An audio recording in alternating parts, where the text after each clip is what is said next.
pujian kita, Aku Mau Cinta Yesus Selamanya. Dengan kita nyanyikan lagu ini dengan sungguh-sungguh ya teman-teman.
Terima kasih Tuhan buat hari yang indah ini. Kami kembali datang kepadamu untuk memuji dan menyembah Engkau.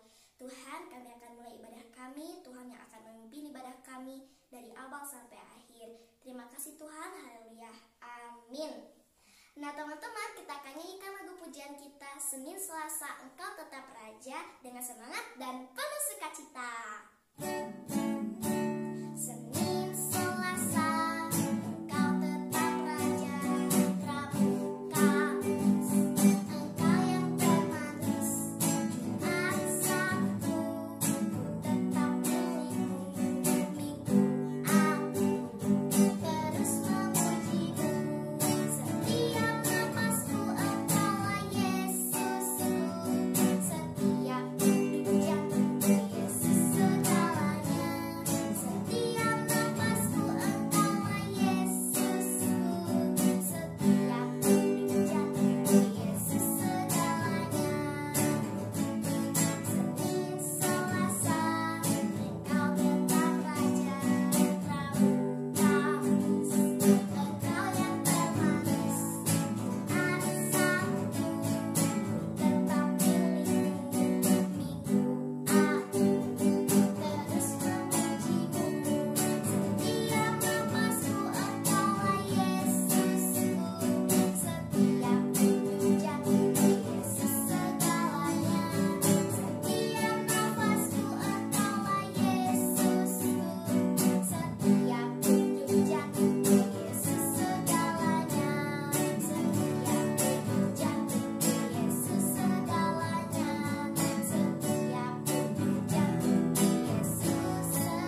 Puji Tuhan, setiap napasku Engkaulah Yesusku, setiap duk-duk jantungku Yesus segalanya.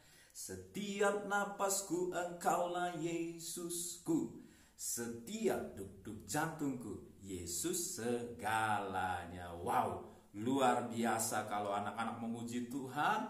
Yesus segalanya, Dia Raja kita, Dia Tuhan kita, Dia segalanya bagi kita. Sebab itu hari ini judul cerita kita adalah persembahan yang terbaik. Puji Tuhan. Nah, kalau kita punya teman spesial, teman terbaik, misalnya kalau teman kita itu ulang tahun, pasti kita kalau dia berulang tahun kita pasti kepengen beri kado yang terbaik-baik. Yang terbaik maksudnya yang terbaik-baik, terlalu semangat. Yang terbaik, bukan kado yang asal jadi, asal ada. Pastinya enggak, karena teman spesial, teman yang sangat menyenangkan dibanding semua teman yang lain. Pasti kita kasih yang terbaik. Nah, kalau bicara persembahan itu adalah pemberian. Dan juga sama halnya dengan kado. Nah, kira-kira mungkin kita bertanya, apa nih yang sangat menyenangkan hati Tuhan? Seperti tadi kalau teman kita berulang tahun, kita pengen kasih sesuatu, kita berpikir apa yang paling dia senengin. Nah, kalau Tuhan, apa yang paling dia senengin? Apa yang paling menyenangkan hati Tuhan? Kita akan baca ayatnya dalam Roma pasal 12 ayat yang pertama. Oke, kita buka kitab kita ya, anak-anakku semua. Roma 12 ayat pertama, demikian bunyi firman Tuhan. Karena itu, saudara-saudara, demi kemurahan Allah, aku menasihatkan kamu, supaya kamu mempersembahkan tubuhmu sebagai persembahan yang hidup, yang kudus, dan yang berkenan kepada Allah. Itu adalah ibadahmu yang sejati. Haleluya. Ada kata di sana persembahan yang hidup. Jadi mungkin kita bertanya, apa itu maksudnya persembahan yang hidup? Ya, kita bertanya-tanya, apa artinya? Nah, artinya persembahan yang hidup itu adalah persembahan yang kudus, persembahan yang suci, persembahan yang bersih. Sederhananya begitu ya, bersih, suci, murni, yang paling terbaik. Nah, itu adalah persembahan hidup. Dan mungkin kita bertanya, kalau begitu, kalau kita ingin persembahkan kepada Tuhan, apa? Nah, di sini dikatakan tubuhmu. Ketika kita datang rambut ceria, memuji dan menyembah Tuhan, kita sedang bawa tubuh kita. Dan Tuhan mau persembahan yang hidup, yang bersih, yang kudus, yang suci, yang berkenan kepada Tuhan. Berarti artinya adalah yang pertama di sini, Tuhan mau kita mempersembahkan dengan tulus hati. Nah, kita mempersembahkan dengan kejujuran, dengan bersih, dengan sejujur-jujurnya kita bawa hidup kita kepada Tuhan, termasuk persembahan kita kepada Tuhan. Jadi bukan berarti seperti kita kepada orang lain, wah tampilannya menarik, kadonya bagus banget, menarik dilihat, orang seneng. Ternyata isinya zong. Wah, itu pastinya teman kita akan marah. Demikian juga Tuhan itu mau kita beri persembahan yang tulus, yang jujur, yang terbaik. Nah, itu dalam ibadah lewat kejujuran kita, lewat kesungguhan atau ketulusan kita. Dengan apa? Dengan membawa ucapan syukur. Apa itu ucapan syukur? Rasa terima kasih, persembahan ucapan syukur, terima kasih kita kepada Tuhan. Kenapa?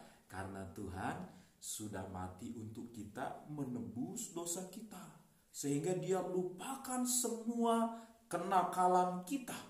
Anak-anakku semua, kenakalannya dilupakan Tuhan, sudah dibuang ke laut. Dia tidak ingat-ingat lagi. Sehingga Tuhan memandang wajah anakku, semua anak Rabu Ceria, Dia pandang dengan kasih sayang. Dia pandang dengan ketulusan karena Dia melihat anaknya berkenan di hatinya karena sudah dikuduskan dan dosanya diampuni. Jadi kita datang dengan terima kasih Tuhan, Engkau sudah mengampuni saya. Jadi kita tidak lagi bisa dituduh oleh iblis, hei kamu kemarin mencuri, kamu kemarin berbohong. Nah kita dituduh hati kita. Nah karena kita percaya Tuhan sudah ampuni, kita datang dengan syukur. Nggak ada lagi yang menuduh hati kita karena kita sudah minta ampun dan Tuhan pun sudah ampuni, sudah bersih. Nah sebab itu kita datang memuji Tuhan dengan syukur, enggak dengan muka cemberut, enggak muka sedih, tetapi dengan ucapan syukur, hati yang gembira, Rabu yang ceria, memuji dan menyembah Tuhan. Itu yang dimaksud dengan persembahan yang terbaik atau persembahan yang hidup, yang berkenan kepada Allah. Ya, mempersembahkan syukur dengan kejujuran, dengan ketulusan kita. Dan itu dikatakan ibadah yang sejati. Dan yang kedua, ibadah yang sejati, yang pertama tadi ucapan syukur, dan yang kedua juga sebagai persembahan yang hidup kepada Tuhan. Ya, kita beri hidup kita kepada Tuhan. Dan yang kedua, kita juga mau memperhatikan orang lain, mau berbagi dengan orang lain, memberi kepada orang lain. Semisal di Alkitab ada seorang anak kecil, ketika Tuhan buat mujizat 5 roti 2 ikan. Dari mana itu datangnya? Dari milik anak kecil. Jadi dari anak kecil kita dididik untuk memberi kepada orang lain. Nah, kalau kita lihat contoh di Alkitab, ada contoh lain. Namanya adalah Yusuf. Yusuf ini kita tahu dia dijual oleh saudaranya. Dia menjadi budak, dia masuk penjara, dia mengalami banyak kesulitan. Tapi Yusuf mau menjadi berkat. Dia tetap mau menjadi hidup yang berkenan kepada Tuhan. Jadi dia ampuni saudara-saudaranya. Dia ampuni, dia maafkan. Jadi mempersembahkan tubuh sebagai persembahan yang hidup. Kita membawa ketulusan, kejujuran kepada Tuhan dan juga mau mengampuni orang yang sudah bersalah kepada kita. Dan juga bukan hanya mengampuni, memberikan perhatian. Yusuf memperhatikan saudara-saudaranya. Dia pelihara saudara-saudaranya karena dia jadi penguasa. Tuhan angkat dia menjadi penguasa. Dia bisa perhatikan atau pelihara saudara-saudaranya. Nah mungkin Tuhan berkati kita nanti, anak-anakku nanti jadi besar, diberkati Tuhan. Nah karena itu pemberian Tuhan kita kembalikan sebagai ucapan syukur dengan memperhatikan teman kita yang lain, orang-orang yang dalam kesusahan. Nah itu ibadah yang sejati, ibadah yang berkenan kepada Tuhan, persembahan yang terbaik. Karena Tuhan sudah memberkati hidup kita, memelihara kita, mengampuni dosa kita dan memelihara kita. Dia berkati orang tua dan dia cukupkan semua kebutuhan kita. Jadi kita harus bersyukur dan juga kita harus perhatikan teman-teman di sekeliling kita. Karena Tuhan terlebih dahulu sudah memberi yang terbaik dan berbahagia yang memberi, kata firman Tuhan. Puji Tuhan, hari ini firman Tuhan sampai di sini. Selalu kiranya memberkati semua anak-anakku sehingga semakin bertumbuh dewasa di dalam Tuhan kita Yesus Kristus. Kita berdoa, lipat tangan, tutup mata, kita berdoa. Tuhan Yesus, terima kasih untuk hari ini, untuk firman-Mu. Kami belajar mempersembahkan hidup kami yang terbaik dengan kejujuran, dengan ketulusan, kemurnian hati kami. Kami mau memuji dan menyembah Tuhan, bukan dengan persungutan tetapi dengan kesungguhan kami. Berkati kami supaya kami juga memperhatikan orang-orang yang dalam kesusahan, memperhatikan orang-orang lain. Itu adalah bagian dari ibadah kami kepada Tuhan. Kami bersyukur Tuhan. Kami alaskan doa kami karena kami diberkati Tuhan. Dalam nama Tuhan Yesus kami berdoa. Haleluya. Amin. Tuhan Yesus memberkati kita semua. Dan sampai ketemu Rabu ceria berikutnya. Dadah. Tuhan berkati.